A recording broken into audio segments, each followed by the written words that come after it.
Bonjour tout le monde! 2 vidéos ont déjà été mises en ligne pour accompagner nos étudiants à mieux gérer cette recherche de logement. Dans la première vidéo, je vous expliquais qu'il fallait anticiper cette recherche, la commencer en juin-juillet pour un début de location en septembre. Ensuite, il fallait déterminer le budget destiné au loyer en vous rappelant toutes les dépenses auxquelles vous ne pourrez déroger ainsi que les différentes aides auxquelles vous pourrez prétendre.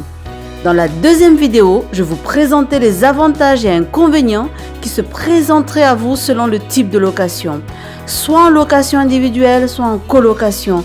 Bien sûr, je n'en ai pas parlé, mais il y a aussi les chambres universitaires.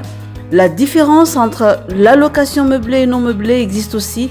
Toutefois, la demande est tellement importante à ce niveau-là que autant se diriger directement vers de la location individuelle ou en colocation.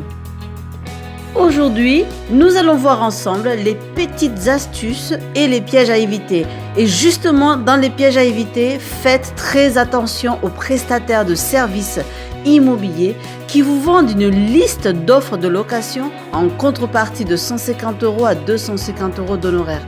Évidemment, c'est une arnaque. Ces offres sont déjà, dans la majorité des cas, obsolètes et vous les trouverez sur d'autres sites spécialisés. On est dans l'ère de l'Internet, rien ne vous oblige dorénavant à passer par une agence immobilière dès le début. Favorisez aussi les offres avec le maximum de détails et de photos. De plus, si vous recevez un email, attention, vous demandant de verser un acompte ou un ARC pour bloquer le logement parce que c'est vous qui voudrez vraiment avoir comme locataire, eh bien, fuyez, c'est une arnaque. Lors de l'état des lieux, vérifiez tout. Les murs, les plafonds, les plinthes, les armoires, le chauffage, la robinetterie. N'hésitez pas à faire couler l'eau dans tous les lieux, que ce soit la cuisine, la salle de bain, les WC. Prenez des photos, on est dans l'ère moderne, on a les photos instantanément. À allumer, il faut allumer, éteindre les lumières, les chauffages, les climatisations s'il y en a. Fermez, ouvrez les portes et les stores, c'est très important. Et dans les astuces, choisissez un logement en étage. En général, en rez-de-chaussée, vous serez victime d'odeurs nauséabondes, de problèmes d'humidité.